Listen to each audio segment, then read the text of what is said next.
Hi there, Crafty Pals, Louise with you today. Thanks for checking out this 12 by 12 scrapbook layout. It is inspired by the mood board over at White with One.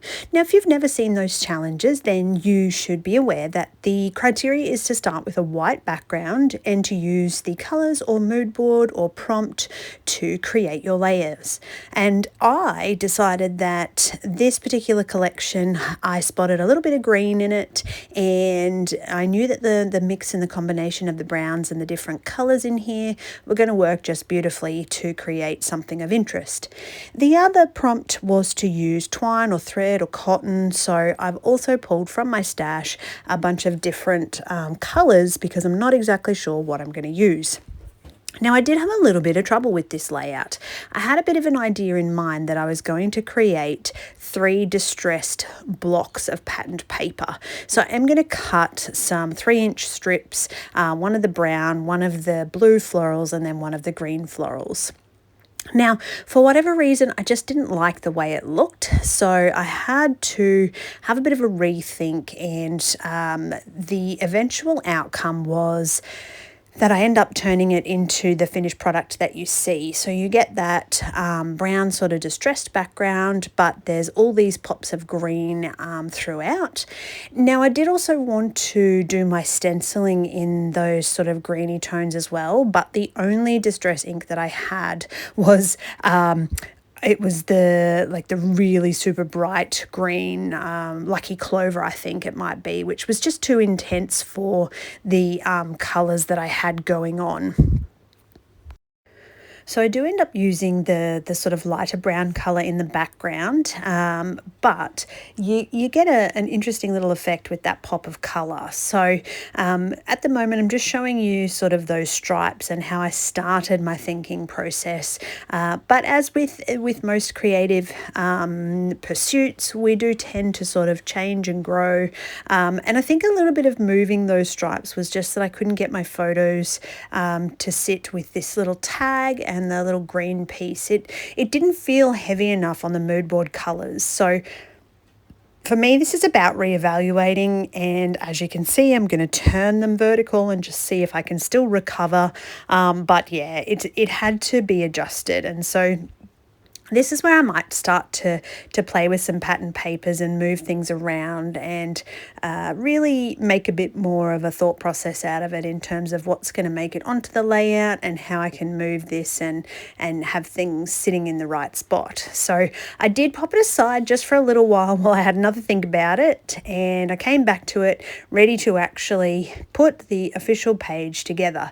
And as you can see, I'm going to do that by continuing to use those distressed areas that I have created, but I'm going to tear some of them. And this is because I only have a certain amount of those colored pieces. It was really important that I be aware of having enough of that shine through so that you really got that feel of the mood board with the final result of the layout. So I've still got a little torn gap in there. I'm going to have to fill that somehow. Haven't quite decided what, but the layout itself does sort of develop and really change as we progress.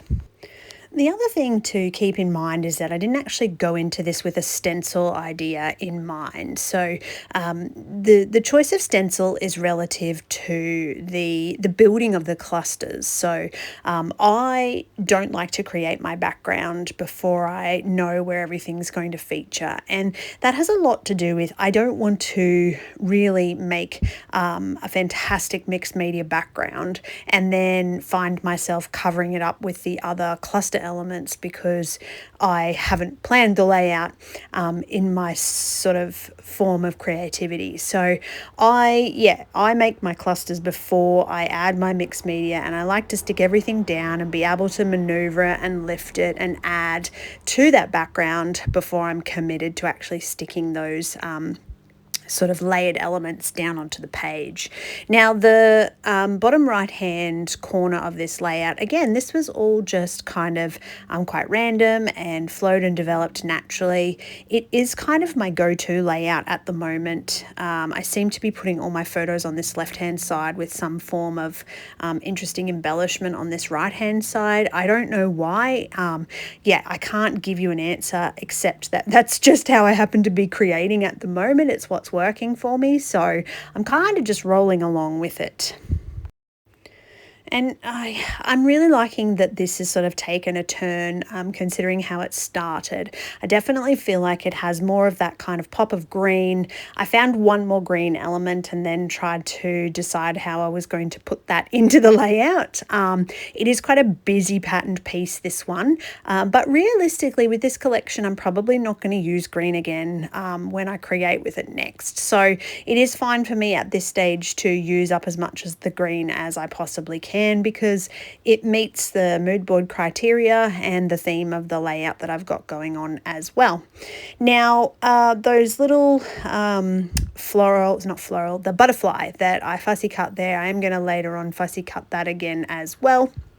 And make sure that I've got that little pop of green to go along with things. So now that I'm very happy with this cluster, I need to make sure that it's all stuck down. And so moving everything to add some adhesive and then popping my photos on there as well. And of course the photos are relative to a little trip that we had to the vet, because Mr. Popeye, our ginger ninja, he likes to eat Nerf bullets, and so this was bringing him home from the vet after he had had a little stay. And yeah, quite a cute little fun set of photos and memories to keep, him sitting on Master Zed's lap in the car. So yeah, really interesting photos to incorporate with this green themed layout. And I did almost forget about my twine. I'm going to be honest here. I had sort of felt like I'd finished my clustering and I was like, oh no, I thought about stitching in the background. And of course I've mostly stuck everything down and covered up where I would have normally stitched. So I had to go back to the drawing board, and I'm just going to basically tie a few layers around part of my cluster and create a little bow. And I'm going to do this over on the right hand side as well to tie all that in together. And I think this is quite neat. It adds that little bit of texture to those clusters and helps to, yeah, ultimately bring the layout all together. So not a tricky technique by any means, but enough that it meets the criteria and it's quite fun. So if you've never done this before, then hopefully you've picked up a little tip from me today. All right, so everything's getting pretty close to be done. There's a couple more things I'm going to do, and that's purely just I'm going to add some splatter. So again, just bringing in the final pieces of that green element for the mood board. I am going to fussy cut that little butterfly. Apologies that didn't make it onto the camera, but that's what's going on at the moment. Now that makes a cute little addition, and again is quite textural out there on its own, sort of floating around in that white space. And the other final step I'm going to do is just a little doodled border. So again, pulling out the green pen and finishing things off. Oh yes, I did forget about the title and the stickers. So journaling element is going to go on that right hand side, and we're going to use a little bit of foam tape just to pop everything up and mount it and give it a little bit more dimension. So this one, despite the challenges in the very beginning, I do feel very happy with the result. I think it came together quite nicely, and I really love how the colors look, even just with that little bit of brown in the background as well. So it was quite a fun layout to put together, inspired by the White with One mood board challenge for March in Australia. I want to thank you so much for visiting the channel today, and if you haven't already, I would love for you to subscribe or leave a like or a thumbs up or a comment about what you enjoyed, and definitely let me know if you had inspiration from this. And as always, thank you for checking out my videos, and happy scrapping.